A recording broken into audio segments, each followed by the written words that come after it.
شلون؟ اسمع صوتك شوي. شكرا إلك. تسلم. والله انا حبيت بس اسمع صوتك لان ما وصلت بيني بس حبيت اسمع صوتك. شكرا لك. تسلم. شكرا جزيلا. اوكي يا كريم، شو رايك باغنيه غيث؟ غيث اللي عم يسافر له بالاغنيه. هو يقول لا تظل تحكي وتثرثر علي انت ما تاثر، ما يهمني الحكي بتحكي لا يقدم ولا ياخر. والله اذا وحده مثلك تثرثر عادي.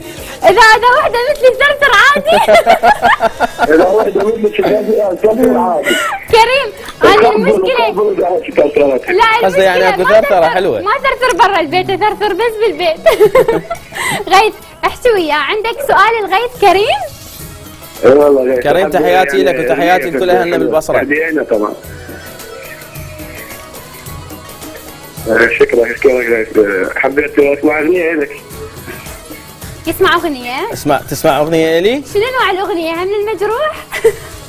اي اغنيه حلوه واهديها لك طبعا. المن تهديها؟ لك شو تهديها؟ اها زين اذا قال لا تظل تحكي وتثرثر يعني همني.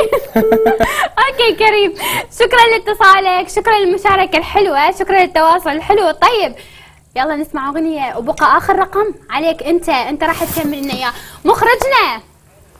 اخر رقم راح يكون ضيفنا غيث، هو اللي راح يعطينا اخر رقم، بعدها راح نتصل. طبعا اكيد راح يحبني اللي راح اعطيه اخر رقم. لا ان شاء الله خير، قول يا الله. اذا دقيتوا علي وما حطوا النغمه مالتي سحبوا السياره من عندي. هاي شنو؟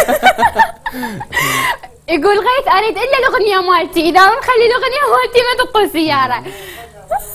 هاي مسابقه جديده راح تصير. طبعا لا شلون غير انا اذا حط الرقم الاخير. غيث خلي نروح انا وياك نسمع ونشوف ال20 اغنيه الحصريه اللي لازم يحملوها حتى يربحون سياره، بعدها نرجع نسمع صوتك الحلو تغني لنا اغنيه الكريم من البصره ونتصل. يلا.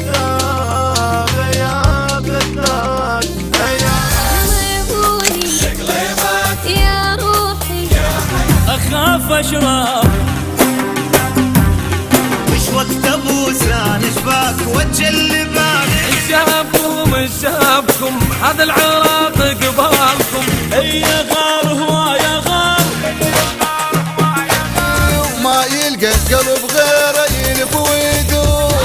شعبنا يريد بس يفرح، يمكن علي تغير. لا تخابر بعد رقمك مسح